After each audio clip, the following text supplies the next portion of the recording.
Assalamualaikum warahmatullahi wabarakatuh. Innal hamdalillah nahmaduhu wa nasta'inuhu wa nastaghfiruh wa na'udzu billahi ta'ala min shururi anfusina wa min sayyiati a'malina. Man yahdihillahu fala mudhillalah wa man yudlil fala hadiyalah. Wa ashhadu an la ilaha illallah wahdahu la syarika lah wa ashhadu anna Muhammadan abduhu wa rasuluh. Ya ayyuhalladzina amanu taqullaha haqqa tuqatih wa la tamutunna illa wa antum muslimun. Ya ayyuhan nasu taqu rabbakumul ladzi khalaqakum min nafsin wahidah wa khalaqa minha zawjaha wa batha minhuma rijalan katsiran wa nisaa'a wattaqullaha alladzi tasaaluna bihi wal arham innallaha kana 'alaikum raqiba. Ya ayyuhalladzina amanu taqullaha wa qulu qawlan sadida yuslih lakum a'malakum wa yaghfir lakum dhunubakum wa may yuti'illaha wa rasulahu faqad faza fawzan 'azima. Amma ba'd, fa inna asdaqal hadithi kitabullah wa khairal hadi hadyu Muhammadin sallallahu alaihi wasallam wa syarral umuri muhdatsatuha wa kullu muhdatsatin bid'ah wa kullu bid'atin dhalalah wa kulla dhalalatin finnar. Ma'asyiral muslimin, ikhwani fillah wa akhwati rahimani wa rahimakumullah. Alhamdulillah, segala puji bagi Allah subhanahu wa ta'ala yang atas limpahan nikmat dan taufiknya kita di malam hari ini dipertemukan kembali oleh Allah di majelis ini, melanjutkan kembali pembahasan kitab Taujihatul Islamiyah li islahil mujtama' wal fard, atau arahan-arahan islami untuk perbaikan individu dan masyarakat muslim oleh Syekh Muhammad bin Jamil Zainu rahimahullahu taala. Kita masih membahas tentang anwa'ul kabair atau jenis-jenis dosa besar. Sudah disampaikan pada pertemuan yang lalu 5 jenis dosa besar kategorinya, yaitu dosa besar dalam akidah, kemudian dosa besar dalam jiwa dan keluarga atau dalam jiwa dan akal, kemudian dosa besar dalam harta, dosa besar dalam ibadah, dan dosa besar dalam keluarga dan nasab. Sekarang kita sampai poin ke-6. Kata beliau, at-taubatu minal kabair, bertaubat dari dosa besar. Beliau mengatakan, akhil muslim, saudaraku, wahai saudaraku semuslim, idza waqa'ta fi kabiratin fatrukha halan, apabila engkau terjerumus ke dalam dosa besar, maka segera tinggalkan dosa besar itu. Watub, dan bertaubatlah, wastaghfirillah, dan mintalah ampun kepada Allah. Wala ta'ud liqaulihi ta'ala, dan jangan engkau kembali lagi mengulangi dosa itu. Ini semua berdasarkan firman Allah dalam surah An-Nisa ayat 17. Allah mengatakan, innamat taubatu 'alallah lilladzina ya'maluna su'a bijahalatin thumma yatubuna min qarib faulaika yatubullahu 'alaihim wa kana Allahu 'aliman hakima. Kata Allah, innamat taubah, hanyalah taubat itu, ya, innama di situ lil hasr, untuk membatasi. Taubat itu hanya atas Allah, ya, pertaubatan itu hanya di sisi Allah subhanahu wa ta'ala. Artinya bisa memberikan taubat hanya Allah. Bagi siapa taubat itu? Bagi orang-orang yang melakukan as-su, melakukan keburukan, bijahalah, secara bodoh. Jadi bijahalah ini bukan syarat ya. Maksudnya kalau bodoh baru bertobat. Tapi kalau orang melakukan kemaksiatan itu dengan ilmu, maka nggak boleh tobat. Ada yang memahami kayak gitu katanya.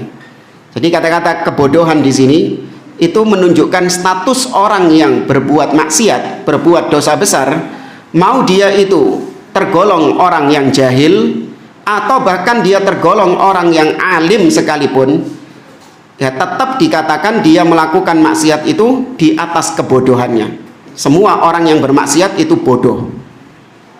Jadi bukan syarat ya. Setelah itu tsumma yatubuna min qarib. Setelah dia melakukan kemaksiatan, kemudian dia bertobat dengan segera.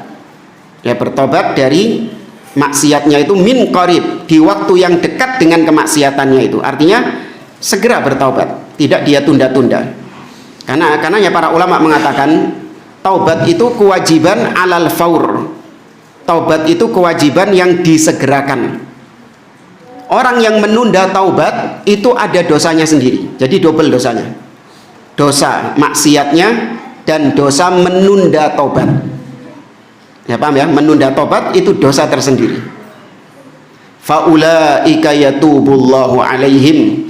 Maka merekalah orang-orang yang Allah berikan taubat. Allah terima taubatnya atas mereka. Wa kanallahu aliman hakima. Dan sesungguhnya Allah itu maha mengetahui dan maha bijak. Kemudian kata beliau, kata Allah dalam surat An-Nisa juga ayat 18 setelahnya, walaisatit taubatu lilladzina ya'maluna sayyi'at. Dan taubat itu bukan untuk orang-orang yang melakukan keburukan, hatta idza hadara ahadahumul maut. Ketika orang itu berbuat keburukan, maka dia nggak bertobat. Tapi kapan tobatnya? Ketika datang kematian kepada salah seorang di antara mereka. Setelah datang kematian, maksudnya sakaratul maut, baru dia mengatakan qala inni tubtul an.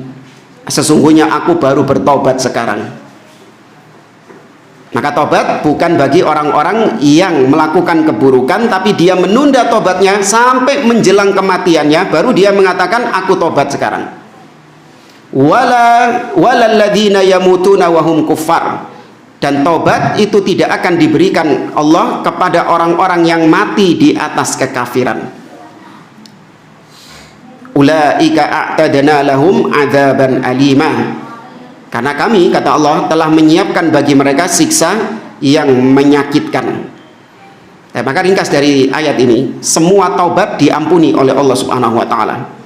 Mau dia itu syirik, mau dia itu bid'ah, mau dia itu maksiat, ya ketika orangnya bertaubat kepada Allah dengan taubatan nasuh, nanti akan dibahas setelah ini syarat-syarat taubat. Dengan dia melaksanakan syarat-syarat taubat tersebut, maka Allah menerima taubatnya dan Allah hapus semua dosa-dosanya. At-taibu minadz dzambi kama la dzamba lahu. Orang yang bertobat dari suatu dosa seperti orang yang tidak pernah melakukan dosa itu sama sekali. Tidak ada dosanya sama sekali. Allah Azza wa Jalla juga berfirman di akhir-akhir surat Al-Furqan, illa man taba wa amana wa amila amalan salihah faulaika yubaddilullahu sayyiatihim hasanat. Kecuali orang yang bertobat kemudian dia beriman dan dia mengerjakan amal-amal soleh, maka Allah ganti keburukannya itu dengan kebaikan-kebaikan. Ya, ini yang harus kita yakini. Allah maha menerima taubat. Jangan malu untuk bertobat kepada Allah. Jangan sampai Anda tertipu dengan syaitan yang membisikkan kepada kita bahwa taubat itu nanti-nanti saja. Toh taubat itu kan kita ini masih mungkin berbuat dosa. Ya kan? Nanti kalau kita taubat sekarang, apakah jamin kita nggak melakukan dosa itu lagi? Masih mungkin kita melakukan dosa tersebut. Nanti kau taubat lagi, itu pun juga nggak jamin kau tidak melakukannya lagi. Nanti kau melakukan lagi, tobat lagi. Ini seakan-akan kau mempermainkan tobat. Sudah, tobat sekali, seumur hidup. Ada keyakinan demikian. Namanya tobat itu harus sekali seumur hidup. Nggak boleh tobat terus-terusan. Sebaliknya, ada orang-orang yang bermudah-mudahan dalam bertobat, sehingga dia melakukan maksiat dengan alasan gampang kok iso tobat. Ya. Nanti setelah itu dia rencana melakukan maksiat lagi, gampang iso tobat. Ini bermudah-mudahan dalam melakukan dosa dengan alasan nanti tobat, nanti tobat, nanti tobat. Padahal yang betul, seorang ketika dia melakukan perbuatan dosa, terjatuh dalam perbuatan dosa, maka dia harus bertobat dengan tobat yang kita sebutkan nanti syarat-syaratnya. Harus terpenuhi dulu. Di antara syaratnya adalah dia al-azam, bertekad, berusaha untuk tidak mengulangi perbuatan tersebut, dan dia menyesali perbuatan itu. Maka kalau ada orang yang sudah merencanakan tobat, ini berarti tobatnya bukan tobat nasuha. Misalnya ada orang sekarang minum khamar dengan alasan gampang kok iso tobat, zina gampang kok iso tobat. Ya, setelah tobat, tobatnya ini tidak ada penyesalan. Dia masih merencanakan untuk melakukan keesokan harinya, atau mungkin di masa yang akan datang dia sudah merencanakan mau berbuat maksiat gitu lagi dengan alasan engkau iso apa? Engkau iso tobat. Maka tobatnya yang pertama tadi sah tidak? Tidak sah. Itu tidak menghapus dosanya. Tapi kalau ada orang yang sudah bertobat, nyesel dia, habis berzina, habis minum khamar, nyesel dia, dan dia berusaha untuk tidak mengulanginya lagi, ada effort, ya, dengan cara dia tinggalkan teman-teman lamanya misalnya, ya, dia berusaha menutup pintu-pintu yang bisa menyebabkan dia kembali ke perbuatan dosa itu. Tuh, dia tampakkan effortnya itu nyata, real. Tapi ternyata seiring dengan berjalannya waktu, dia tergoda lagi. Ya, dia tergoda lagi melakukan kemaksiatan itu. Di saat keimanannya sedang lemah, dia jatuh lagi dalam perbuatan dosa itu. Maka yang seperti ini, dosa yang sebelumnya itu sudah kehapus belum? Sudah. Nah, dia buka lembaran dosa baru. Nah, berarti di sini membutuhkan tobat yang sama dengan sebelumnya. Ini bukan mempermainkan tobat. Paham ya? Beda dengan yang pertama. Ya. Maka demikian seorang, dia dosa tobat, dosa tobat. Bahkan tidak menutup kemungkinan seseorang justru lebih banyak pahalanya karena ibadah tobatnya ini. Paham ya? Tobat itu ibadah enggak? Ibadah. Bernilai di sisi Allah Subhanahu wa taala. Maka dia di akhirat itu amalan yang paling banyak mendominasi dia adalah tobat kepada Allah. Nah, tapi bukan berarti kemudian antum memperbanyak maksiat buat supaya tobatnya banyak, tidak. Ya, bisa dipahami ya dua hal tadi. Jadi jangan tertipu dengan syaitan yang membisikkan kepada kita untuk menunda-nunda tobat sampai nanti menjelang kematian. Ketika menjelang kematian, setan datang lagi. Ya, kita mau bertobat, setan datang lagi dengan mengatakan, waduh, dosamu kakean misalnya, kau nggak akan diampuni sama Allah karena dosamu itu sudah terlalu menumpuk. Ya, kau sudah melakukan perbuatan dosa itu dari kecil dan kau nggak pernah bertobat kepada Allah, nggak pernah menyesal. Sekarang baru mau mati, mau bertobat, dosamu nggak akan diampuni. Intinya setan membuat kita berputus asa dari rahmat Allah.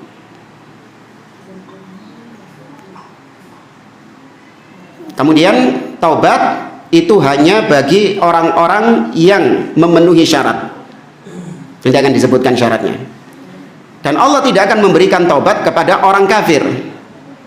Allah tidak akan memberikan pertaubatan kepada orang kafir. Orang yang mati di atas kekafiran, kesyirikan, Allah tidak akan memberikan ampunan. Ya, Allah tidak akan memberikan taubat kepada mereka. Tapi kalau orang kafirnya ini bertaubat kepada Allah, maka Allah menerima taubatnya enggak? Menerima. Tapi kalau Allah ujuk-ujuk ngasih dia ampunan, ini mustahil. Allah mengatakan sendiri dalam surah An-Nisa, innallaha la yaghfiru ayyushraka bih wa yaghfiru ma duna dzalika liman yasha. Sesungguhnya Allah tidak akan mengampuni orang yang berbuat syirik, yaitu yang mati belum tobat dari syiriknya. Tapi Allah mungkin masih memberikan taubat kepada pelaku maksiat meskipun dia belum taubat. Ngerti ya? Allah masih mengampuni pelaku maksiat yang dia belum taubat, bahkan sekalipun dia belum taubat dari maksiatnya, Allah masih mungkin memberikan dia ampunan, pertaubatan. Tapi kalau pelaku kekafiran, pelaku kesyirikan, nggak akan mungkin diterima taubatnya. Kemudian kata beliau, pertanyaan, ma hiya syurutu qabulit taubah? Kalau ditanya apa itu syarat diterimanya taubat, maka jawabannya syurutu qabulit taubati hiya, syarat diterimanya taubat ada 7, beliau sebutkan di sini. Ya, tapi sering kita ringkas menjadi 3 karena itu poinnya. Yaitu yang pertama kata beliau al-ikhlas. Syarat tobat yang pertama adalah ikhlas. Apa artinya ikhlas? Murni. Iya, memurnikan. Ya, ikhlas artinya memurnikan. Antakuna taubatul mudnib khalisatan lillah la li syai'in akhar. Maksudnya ikhlas adalah pertaubatan orang yang berdosa itu harus murni karena Allah, bukan karena sesuatu yang lain. Ada orang-orang tobat tapi bukan ikhlas karena Allah Subhanahu wa taala. Tapi tujuannya adalah untuk cari muka, untuk menaikkan popularitasnya lagi. Ya, seperti misalnya ada artis. Ya, dia tobat ya, dari maksiat-maksiatnya. Tujuannya bukan lillah, tapi tujuannya adalah untuk mengembalikan kepopularitasannya dia. Karena mungkin ada misalnya artis kena narkoba. Kemudian setelah itu dia menampakkan diri bertobat, saya bertobat, tapi tujuannya bukan karena Allah. Ya, tujuannya bukan mengharap ampunan Allah, tapi tujuannya adalah supaya fansnya ini kembali lagi sama dia, karena dia sebelumnya sudah dibenci sama fansnya. Tapi dia menampakkan bertobat supaya fansnya itu tetap cinta sama dia, popularitasnya itu tetap terjaga dengan pertobatannya itu. Demikian juga orang-orang, meskipun kita nggak tahu niatnya apa, tapi kalau orang bertobat dengan model tobat seperti ini nggak diterima tobatnya. Atau seperti kayak sebagian orang yang karirnya sudah mulai redup, kemudian dia menampakkan diri mu'alaf masuk Islam, tapi mu'alafnya itu hanya sebatas untuk mencari apa? Sensasi. Ya, kita nggak menghukumi ya mu'alaf-mu'alaf yang memang masuk Islam, kita nggak menghukumi secara individu, kita bicara secara global. Kalau ada seorang mu'alaf yang dia masuk Islam tujuannya bukan karena Allah, tujuannya untuk cari sensasi, atau tujuannya untuk menikahi wanita yang dia cintai, maka dia bertobat dari agama lamanya dan masuk ke dalam agama Islam, tapi bukan lillah, bukan karena Allah, tapi untuk tujuan-tujuan duniawi yang lain, maka ini tidak diterima taubatnya. Yang kedua syaratnya adalah an-nadam, nyesel. Ayyandam al-mudnib ala ma fa'ala minad dzambi. Harus orang yang bertaubat itu ada penyesalan dari dosa yang telah dia perbuat. Jadi kalau ada orang berbuat maksiat, berbuat dosa, tapi ternyata dalam hatinya itu tidak ada penyesalan, tidak nyesel dia melakukan itu, maka yang seperti ini tidak diterima taubatnya. Hati-hati, harus ada penyesalan. Yang ketiga al-iqla. Ya, al-iqla artinya melepaskan, meninggalkan dosanya itu. An yatrukal mudnib al-maksiyata allati fa'alaha, di mana orang yang berbuat dosa tadi, dia kalau mau bertobat harus meninggalkan maksiat yang dia lakukan secara total, bukan separuh-separuh. Ana sudah tobat minum khamr. Iya. Sana sudah tobat minum khamr. Saya sudah nggak mau minum khamr lagi. Terus sekarang ya ganja sidik-sidik. Ngepil sidik-sidik. Itu bukan tobat namanya. Namanya tobat meninggalkan secara total. Ya. Saya tobat dari zina. Terus sekarang ya gendaan tok. Ya bodoh wae. Namanya tobat, ditinggalkan semuanya. Kemudian yang keempat, adamul audah, pantang untuk kembali, atau diistilahkan dengan sebagian ulama dengan istilah al-azam, tekad kuat untuk tidak kembali lagi, bertekad untuk tidak kembali ke dosa lagi. Ayyazimal muslim ala alla ya'uda ila dzambi, di mana seorang yang bertobat dia berazam, bertekad untuk tidak kembali ke perbuatan dosanya itu. Apa usaha-usaha yang dilakukan agar seseorang tidak kembali ke perbuatan dosanya itu? Ya, diantaranya adalah meninggalkan teman-teman yang buruk dan mencari teman-teman yang baik. Karena teman, lingkungan sosial itu sangat mewarnai dan mempengaruhi seseorang. Maka seorang ketika bertobat kepada Allah, dia tutup semua akses yang bisa menyebabkan dia kembali ke perbuatan dosa itu. Kalau dosanya zina, saya punya pacar dulu, saya punya selingkuhan, naudzubillah, itu saya sering berzina dengan dia. Ya. Terus gimana caranya kau bertobat? Ya sudah, putuskan hubungan dengan dia, hapus semua nomornya, hapus semua akses-akses yang bisa menyebabkan kau berhubungan lagi dengan dia, tinggalkan sudah.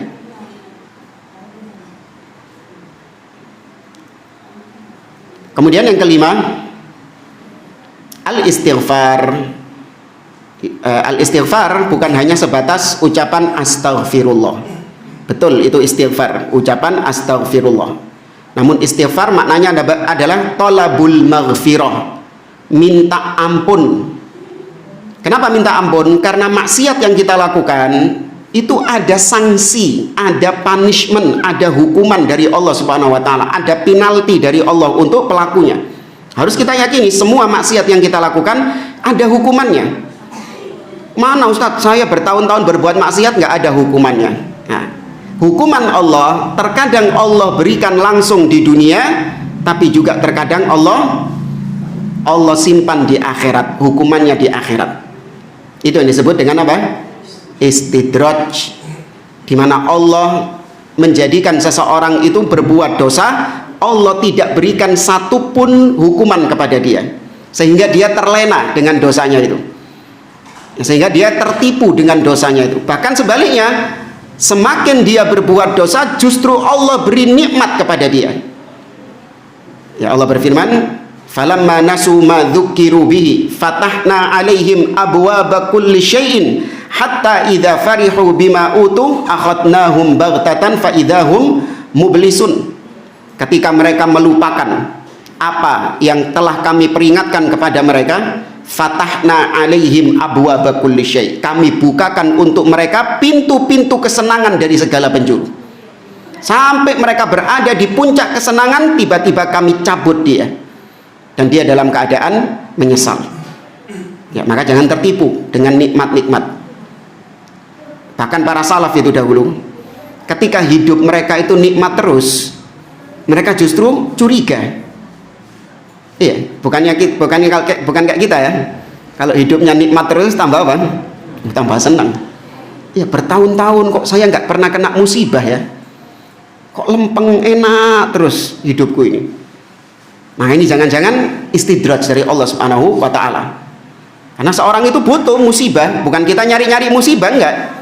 Tapi musibah itu yang datang dari Allah dibutuhkan untuk sebagai tanbih, peringatan dari kita, dan juga sebagai takfirun lidzunub, untuk menggugurkan dosa-dosa yang telah kita perbuat. Ya, maka istighfar maknanya adalah tolabul maghfirah. Harus ada permintaan ampun agar Allah mengampuni dosa kita dan Allah tidak memberikan sanksinya kepada kita, baik di dunia ataupun di akhirat. Makanya antum kalau disuruh milih hukuman antum atas maksiat antum, lebih antum pilih hukuman yang disegerakan di dunia atau hukuman yang ditunda di akhirat? Hah? Disegerakan dunia. Oh, no, pilihan ketiga ini loh. Apa? Iya, antum yo opo sih? Wah, makanya tak tes kok malah milih sing dunya. Ono istighfar jamaah. Makanya segera bertobat, segera beristighfar. Tujuannya adalah sebelum hukumannya itu datang. Ya, sebelum Allah Azza wa Jalla menghukum, maka beristighfar, minta ampun. An yastaghfirallaha minadz dzambi alladzi fa'alahu fi haqqillah, yaitu dia meminta ampun kepada Allah dari dosa yang dia perbuat dari hak Allah Subhanahu wa taala. Kemudian yang keenam, ini kita kalau diurutan di situ, yang 6 kita taruh di 7, yang 7 kita taruh di 6 biar enak ngapalkannya. Yang keenam, waktul qabul, syarat diterimanya tobat adalah dia bertobat pada waktunya. Ya, dia bertobat pada waktunya. Ada waktu individu dan ada waktu global. Waktu individu kapan bertobat?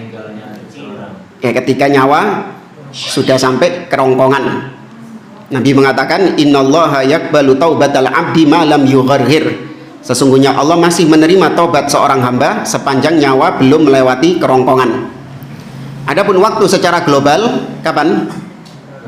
Ya, sebelum matahari terbit dari arah barat.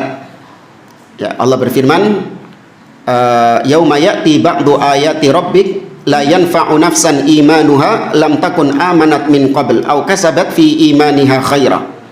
Di hari ketika datang tanda-tanda Allah, maksudnya tanda-tanda hari kiamat, yaitu matahari terbit dari barat, maka hari itu tidak bermanfaat orang yang baru menyatakan beriman.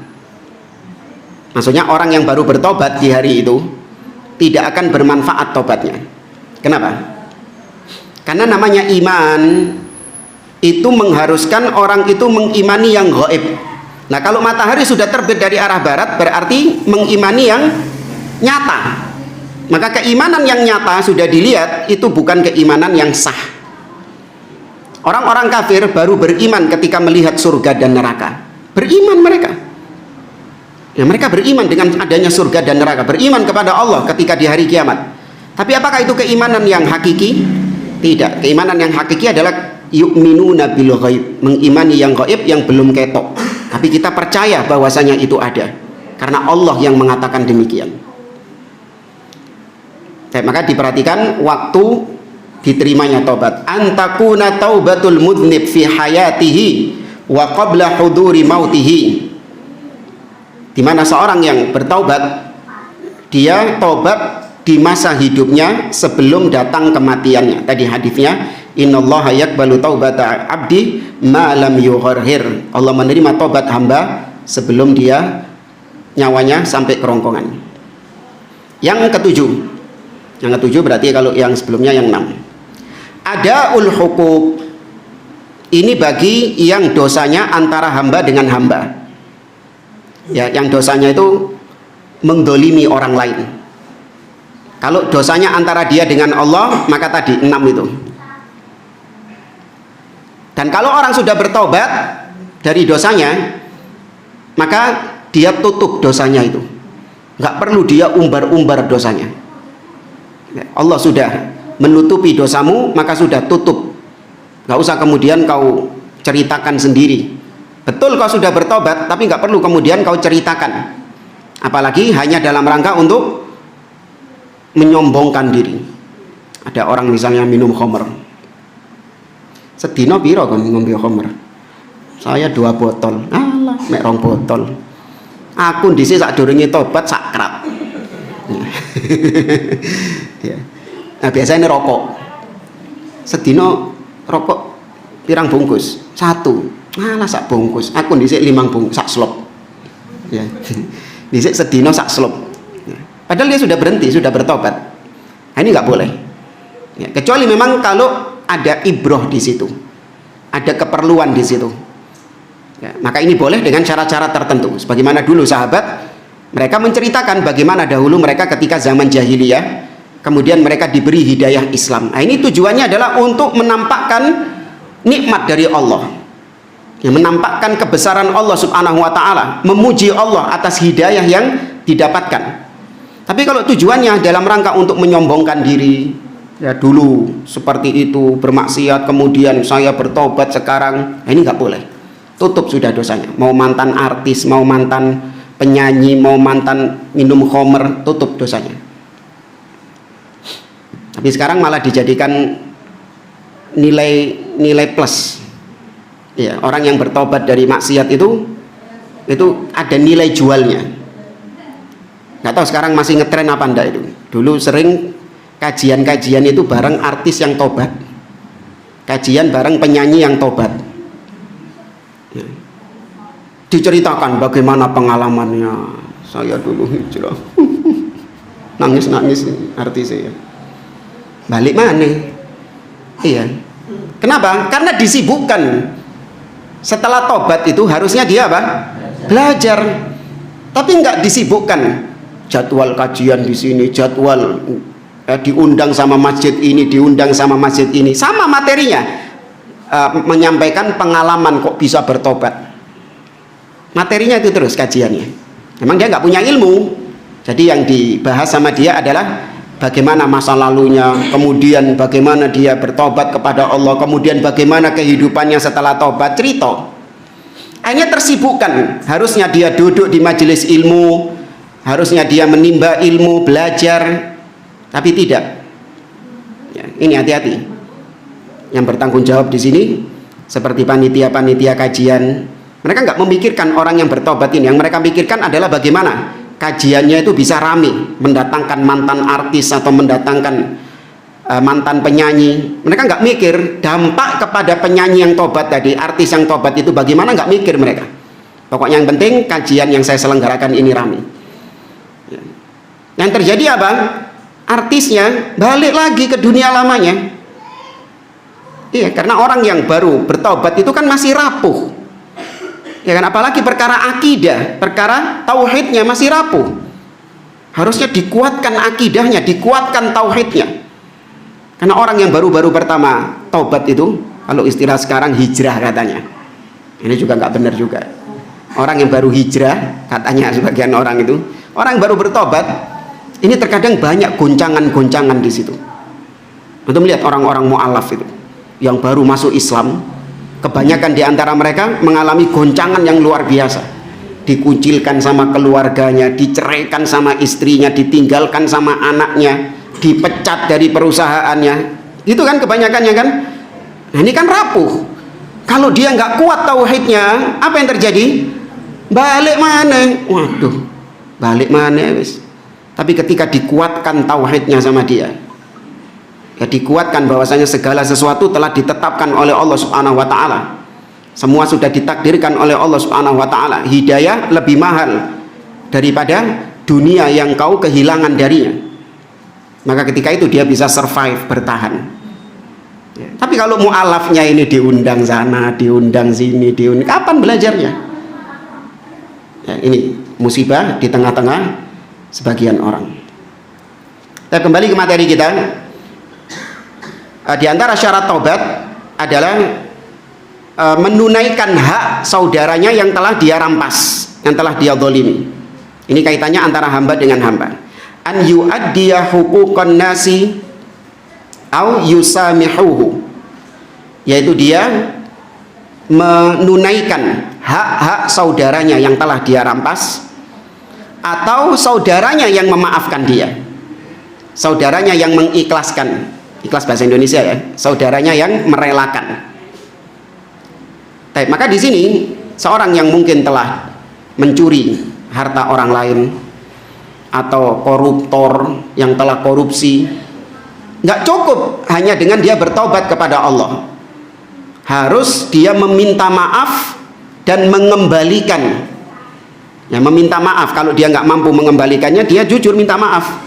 Ya, saya dulu ngambil hartamu, ya, menipu engkau sekitar 10 juta. Ya, tapi saya nggak punya uang segitu. Ya, saya bisa tapi nyicil misalnya.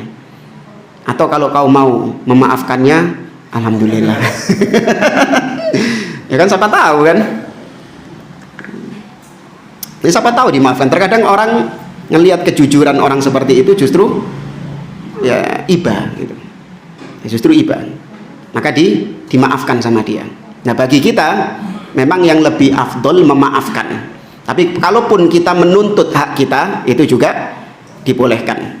Meskipun memaafkan lebih afdol. Tapi kalau mau menuntut, oh ndak balik no 10 juta. Ya, nggak bisa. Tapi nyicil, yo gak apa-apa. Pokoknya balik duitku. Gak apa-apa, itu haknya dia. Yang penting di sini orang yang bertobat harus dia mengembalikan hak. Ya, mungkin tanah yang diambil. Nah, Ustadz, gimana Ustadz, sudah jadi rumahnya? Ya, diambil tanah tetangganya. Dimanipulasi sama dia sampai tanah tetangganya ini diambil. Terus gimana cara mengembalikannya? Oh, aku wis dadi kok. Masuk diparuh. Ya sudah, bayarkan. Berapa itu harga per meternya, bayarkan. Itu kalau serius bertobat kepada Allah. Nah, makanya trik sebagian orang itu cukup dengan ngasih spanduk. Ya, mohon maaf lahir dan batin, koruptor. Tapi nggak dijelaskan maaf atas apa ini. Coba kalau dijelaskan di spanduknya itu, mohon maaf lahir dan batin, saya telah korupsi uang rakyat sebesar 1 triliun misalnya. Nah, itu pajang di spanduk. Jangan kemudian beranggapan, oh saya sudah minta maaf sama rakyat, rakyat juga sudah memaafkan kok. Iya, nggak dijelaskan, no. Ya kan, nggak dijelaskan. Kita lihat beberapa koruptor-koruptor yang ketangkep itu ya ternyata pasang spanduk-spanduk gitu juga. Nah, mungkin tujuannya supaya ini tadi, agar dia dimaafkan oleh rakyat ketika dia melakukan korupsinya itu. Naudzubillah. Kemudian pertanyaan, bagaimana kalau misalnya kita mengaku mau mengembalikan uangnya itu justru semakin membuat kondisi semakin runyam. Antum tahu fulan ini temperamen, ya kan? Bahkan dia itu dulu itu sudah ngancem, ini yang ngambil harta saya, awas yo nek ketemu ya tak antem, tak untek pokoknya wis. Antum mau tobat iki bingung iki. Ya apa iki cara balikno iki? Gimana caranya? Hah? Ndak, wong tak edeke kok sedekah. Sedekah itu kalau misalnya antum memang sudah nggak nemu orangnya, ya tetap dikembalikan meskipun tanpa harus memberitahukan namanya. Kalau memang di situ ada mudarat di situ, bahaya, antum bisa dibunuh nanti.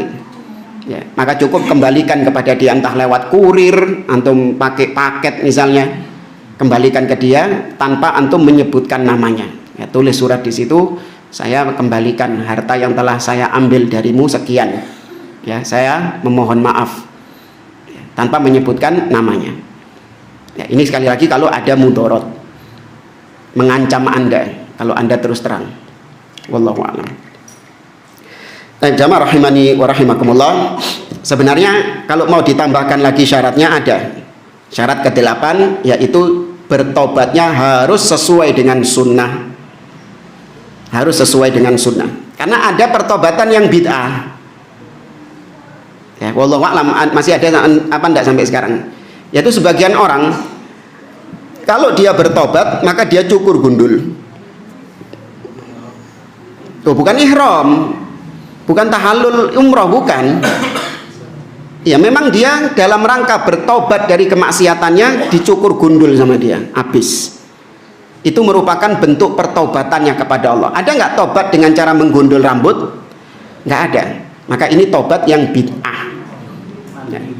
Hah? Iya, betul. Ada juga yang ada istilahnya apa itu? Apa istilahnya itu? Nggak di Bali apa namanya? Yang di melungker, melungker, melukat. Ya itu untuk tobat ya. Nah, ya untuk membersihkan. Atau yang semisal dengan itu, ya awal Ramadan, tobat di sungai apa gitu. Itu tobat yang bid'ah. Maka tobat harus sesuai dengan sunnah. Ya, maka meskipun tadi syarat-syarat tobat terpenuhi, orang yang tobat dengan cara menggundul rambutnya atau dengan cara mandi, meskipun dia ikhlas, menyesal, meninggalkan, bertekad tidak kembali, dia istighfar, kemudian dia kembalikan hak orang lain, waktu tobatnya juga masih dalam waktu yang diterima tobatnya. Tapi caranya dia bertobat dengan cara yang bid'ah, maka berlaku keumuman hadis Nabi, man amila amalan laisa alaihi amruna fahuwa raddun, tertolak. Ya, ini kalau mau ditambahkan poin yang ke-8 harus sesuai dengan sunnah. Ikhwan fillah rahimani wa rahimakumullah. Sebelum kita lanjut ke bab berikutnya. Ya, bab berikutnya judulnya ittabi'u wa la tabtadi'u. Ikuti dan jangan berbuat bid'ah. Maksudnya ikuti tuntunan Nabi SAW dan jangan membuat hal-hal yang baru. Ya, maka materi berikutnya ini, bab berikutnya beliau membahas tentang bid'ah. Dan sebelum kita bahas, apa ada yang mau ditanyakan? Ya. Assalamualaikum.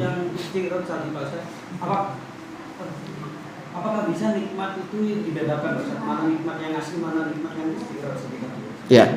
Ya, pertanyaan bagus. Apa bedanya nikmat yang betul-betul itu adalah fadlun minallah, anugerah dari Allah, dan mana nikmat yang itu adalah ibtila, ujian dari Allah Subhanahu wa taala atau bala dari Allah. Jadi namanya bala itu juga bisa dalam baju nikmat. Ya, bala, musibah itu juga bisa dalam pakaian nikmat. Maka membedakannya bagaimana? Membedakannya lihat pada dampaknya.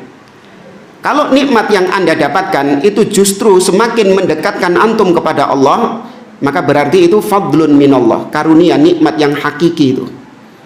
Antum diberi nikmat mobil misalnya, ternyata dengan mobil itu antum bersyukur kepada Allah, antum gunakan mobil itu untuk kebaikan di jalan Allah Subhanahu wa taala.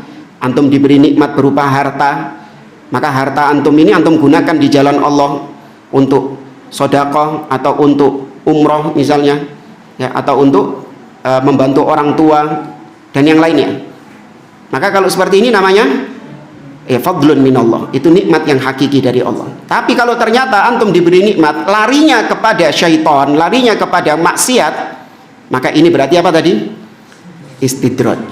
Ya, lihat kemana larinya itu. Itu membedakan antara nikmat dengan istidraj. Wallahu a'lam.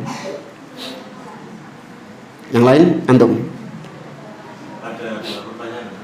Yang pertama terkait pertobatan seseorang ketika telah menzinai wanita sampai hamil, kemudian dia bertobat kepada Allah Taala, kemudian sampai lahir anak kedua, akhirnya menikah. Apakah status anaknya yang pertama tadi kembali ke bapaknya? Yang pertama. Yang kedua, ada seseorang dia bertobat dari rokok jauh sebelumnya, jauh setelah itu, kemudian tiba-tiba karena urusan pekerjaan tidak enak sama klien, kelihatan sama Bapak Iwan merokok lagi, kemudian ditegur, "Loh, antum kok merokok ya?" "Iya, gak enak sama klien." Nah, ini apakah pertobatannya yang dulu diterima? Ya, berkaitan dengan yang pertama, seorang yang menzinahi wanita sampai hamil, ya, kemudian dia bertaubat, apakah kemudian status anaknya ini bernasab kepada bapaknya? Ya, maka tetap tidak bernasab kepada bapaknya, namun tetap dia dihukumi sebagai anak biologis dari bapaknya. Berlaku hukum-hukum seperti misalnya tidak boleh dinikahi. Ya, hukum-hukumnya masih tetap berlaku. Jadi jangan mentang-mentang dia bukan tidak bernasab kepada saya berarti saya boleh menikahi anak tersebut. Tidak. Kalau secara hukum tetap itu tidak boleh dinikahi. Adapun secara nasab dalam artian hukum saling mewarisi enggak, atau menikahkan anaknya tersebut juga tidak, atau namanya dijadikan sebagai ya ada di dalam nama bapaknya bin siapa gitu atau binti siapa, ini juga tidak boleh. Ketika dia berzina atau dia berzina dan anak yang dihasilkan itu di luar pernikahannya. Kemudian pertanyaan yang kedua berkaitan dengan orang yang merokok tadi karena tidak enak. Maka dilihat apakah yang pertama ketika dia bertobat benar-benar tobat yang nasuha.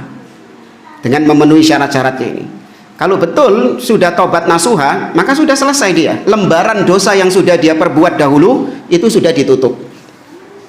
Nah, dia merokok lagi, mau alasan apapun, mau alasan nggak enak, mau alasan apa, pahit mulutnya, ya kan, timbul keinginan untuk ngerokok lagi, maka dia membuka lembaran dosa baru lagi.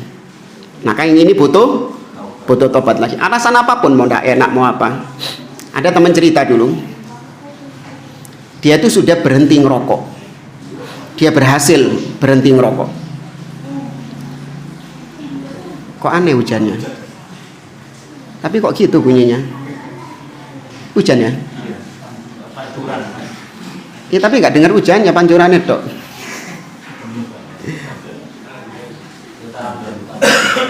Ada teman ngerokok sudah berhenti dan dia berjuang keras berhenti ngerokok itu,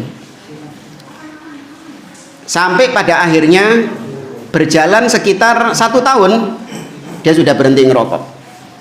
Kemudian dia itu bersih-bersih rumahnya. Ketika dia bersih-bersih rumahnya, dia temukan di bawah kolong itu rokoknya dia yang lama. Ya, dibuka masih ada, tinggal 3 atau 2 itu katanya.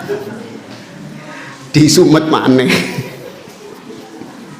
Pas dibuka ini timbul baunya, ya disumet lagi. Dia bilang, enggak, ini kan saya diberi pemberian sama Allah, kalau saya buang langsung mubadzir. Ini syaitan, tahu dong. Jadi kalau ini langsung saya buang, ini mubadzir. Sudah kadung kebeli kan, ya, maka mubadzir kalau nggak dinikmati, maka disumet sama dia. Nah, gara-gara itu sumet ikut tok balik lagi ngerokokan lagi. Ya, jadi tapi tobatnya yang dulu itu sudah selesai, dia tutup lembaran dosanya itu. Sama seperti zina. Seorang berzina, kemudian dia bertobat setelah itu dengan tobat yang nasuha. Dia putuskan hubungan dengan wanita itu sudah nggak dikontak, nggak ditelepon, nggak dia medsosnya semua dihapus, sudah ngilang gitu. Setelah itu selang beberapa tahun kemudian ketemu lagi. Iya. Nah, ketemu lagi ini setan membisikkan, ya kan? Apalagi perempuannya juga ngasih sinyal. Nah, terjadi lagi perzinahan. Maka tobat yang dulu itu selesai enggak? Selesai, dosanya yang dulu itu selesai, dia sudah bertobat. Nah, dia membuka lembaran dosa lagi. Ini bukan mempermainkan tobat. Yang mempermainkan tobat itu dia ngomong sama perempuannya, sudah selesai tobat, tobat ya, sudah selesai zina, kita tobat ya. Besok lagi ya. Sekarang sudah tobat, besok lagi ya. Berarti ini ada penyesalan nggak? Nggak ada penyesalan, dan tidak ada tekad untuk kembali, tidak ada tekad untuk berhenti. Bahkan sudah direncanakan sama dia. Mana ya? Itu wallahu a'lam. Ya. Bagaimana kalau dosanya itu yang berkaitan dengan orang lain, ya mohon maaf, mungkin kenakalan kita waktu masih muda, mungkin kalau bingung udah nggak keinginan semua, itu secara umumnya seperti itu, gimana Ustaz?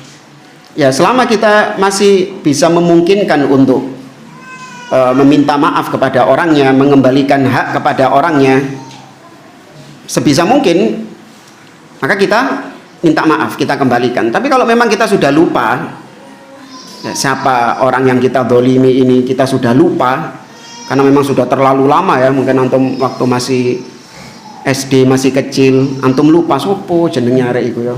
Pokoknya dhisik iku duweke tahu tak colong kok gitu misalnya. Iya, duweke pokoknya tahu tak colong, cuman sopo ya. Dan dia sudah ada usaha. Dia tanyakan ke teman-temannya, dulu SD itu kita temannya siapa sih? Fulan. Wah, sing ndi ya? Kok lali ya? Ya sudah, dia sudah berusaha, la yukallifullahu nafsan illa wus'aha. Yang penting dia banyak-banyak bertobat kepada Allah Subhanahu wa taala. Nah.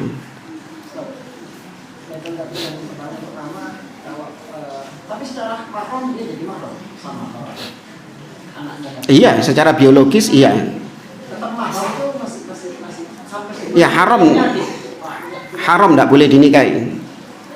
Meskipun nanti punya adik dia tetap mahram Iya, sama iya, tetap tidak boleh dinikahi adiknya. Ya, satu bapak kan? Iya, nggak boleh dinikahi tetap. Secara biologis tetap dia mahram. Hanya sekedar hukum waris mewarisi, nikah menikahi, ini bapaknya sudah tidak berhak. Nah. Bisa cacat loh ya kalau hubungan saudara ya. Iya. Tab yang lain?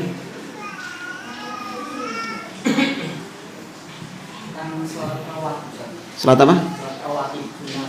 Iya.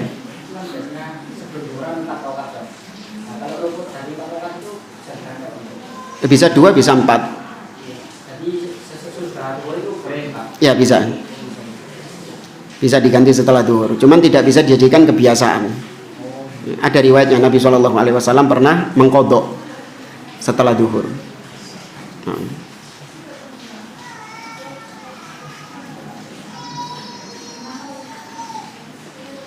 Ya Pak, cukup tak lanjut? Cukup. Hah? Antum hujan tidak bisa pulang.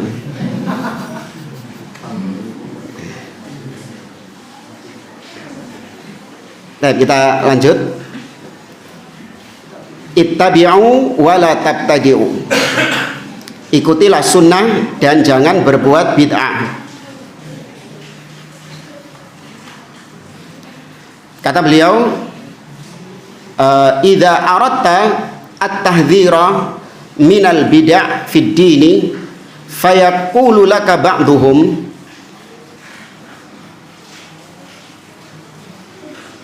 apa nih kok putus-putus ini?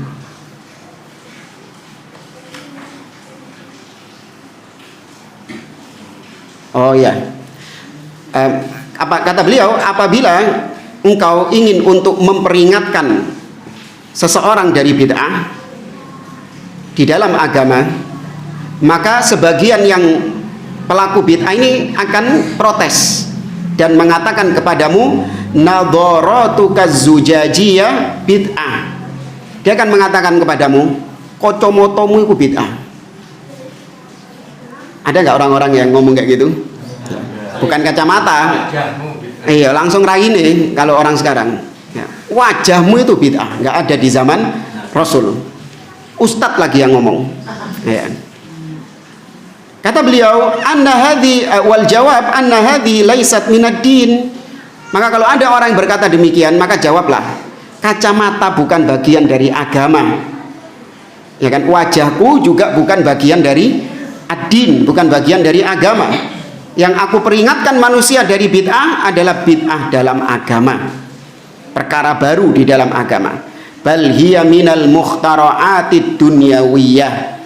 Ya, kacamataku ini itu adalah temuan-temuan baru dalam masalah duniawi, bukan temuan-temuan yang baru dalam masalah agama. Ya, ditemukan teknologi terbaru sekarang. Apa misalnya? Mobil terbang. Ya, ini penemuan terbaru. Tapi mobil terbang ini perkara apa? Duniawi, bukan perkara agama. Tapi kalau dikatakan sekarang ditemukan solawat terbaru, kan ono ae tiap hari solawat terbaru. Nah, ini ditemukan solawat yang baru. Solawat ini bagian agama bukan? Bagian agama. Maka ini yang diperingatkan.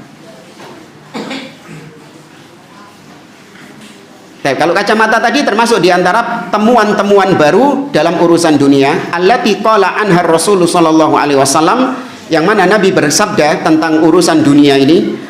Kata beliau, antum a'lamu bi amri dunyakum. Kalian lebih berilmu tentang perkara dunia kalian.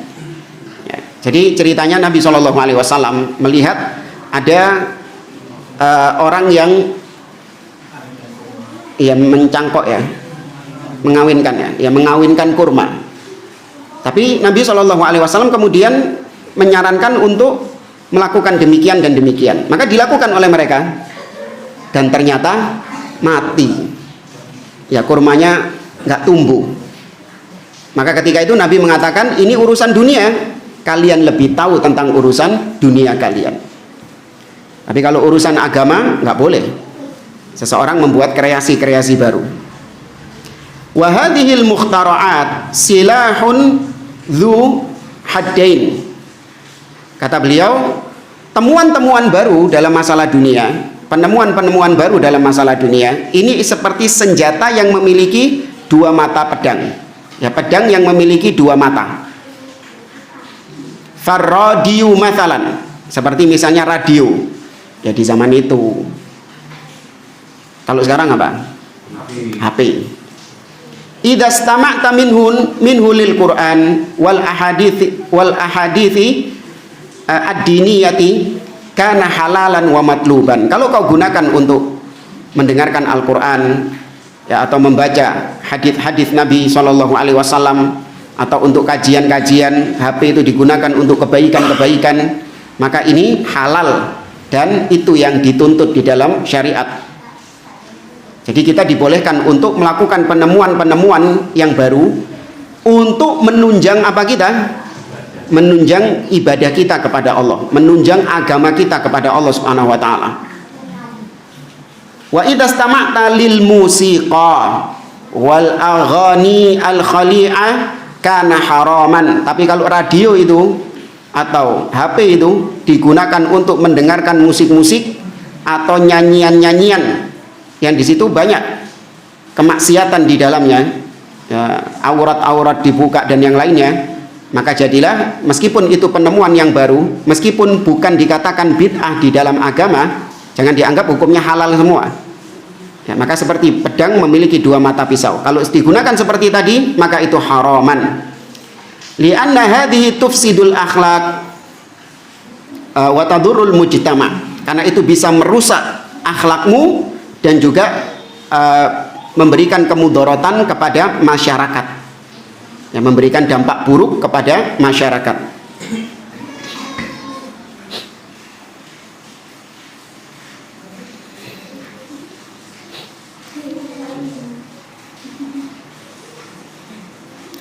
Kemudian kata beliau, al-bid'atu ad-diniyah. Tadi itu bid'ah dunia. Sekarang bid'ah din dalam masalah agama. Apa itu bid'ah dalam masalah agama? Hiya ma lam yakum 'alaiha dalilun minal kitabi was sunnah. Bid'ah dalam masalah agama adalah segala sesuatu yang tidak berdiri di atas dalil, baik dari Al-Qur'an ataupun As-Sunnah. Wa takunu hadhil bid'atu fil ibadat wad din. Nah, bid'ah tersebut bisa terjadi dalam masalah ibadah dan masalah agama. Masalah agama di sini maksudnya akidah. Ya, bid'ah bisa terjadi dalam masalah agama, dalam masalah akidah dan ibadah. Apa contohnya bid'ah dalam masalah akidah? Apa? Hah? Iya, meyakini Allah di mana-mana. Itu bid'ah dalam masalah akidah. Bid'ahnya Syiah, Rafidhah yang meyakini 12 imam, itu bid'ah dalam masalah akidah. Dan ada bid'ah dalam masalah agama, ya, seperti peringatan Maulid Nabi atau peringatan kematian seseorang, haul dan yang lainnya, solawat-solawat, itu bid'ah dalam ibadah. Wa hadzal naw'u minal bid'ah huwa alladhi ankarahul Islam. Nah, jenis bid'ah inilah yang diingkari di dalam Islam. Wa hakama alaihi bid-dhalal, dan dihukumi sebagai dhalal. Wa kullu bid'atin dhalalah. Qala ta'ala munkiran 'alal musyrikin ibtida'ahum. Allah mengingkari orang-orang musyrikin atas bid'ah yang mereka lakukan. Dalam surat Asy-Syura ayat 21. Allah mengatakan am lahum syuraka syara'u lahum minad-din ma lam ya'dzan bihillah. Apakah mereka punya sekutu-sekutu yang mensyariatkan untuk mereka dari agama ini apa-apa yang tidak pernah diizinkan oleh Allah? Jadi Allah tidak pernah memberikan izin kepada siapapun untuk mensyariatkan sesuatu di dalam agama ini. Hatta Nabi Muhammad SAW. Nabi itu punya otoritas nggak untuk membuat syariat dari diri beliau sendiri? Nggak bisa. Rasul loh ini. Nggak bisa memunculkan syariat dari diri beliau sendiri. Semua yang diajarkan Nabi, syariat-syariat yang diajarkan Nabi dari siapa semua? Dari Allah Subhanahu wa taala. Ya, asy-syari' huwa Allah. Yang mensyariatkan hanya Allah Subhanahu wa taala. Adapun Nabi hanya sebatas menyampaikan. Kalau Nabi saja nggak berhak untuk mensyariatkan sesuatu di dalam agama ini, maka selain Nabi lebih nggak berhak lagi, lebih nggak layak lagi. Wa qala sallallahu alaihi wasallam, Nabi sallallahu alaihi wasallam bersabda, "Man amila amalan laisa alaihi amruna fahuwa raddun." Barang siapa yang mengamalkan suatu amalan yang bukan dari kami, maka tertolak.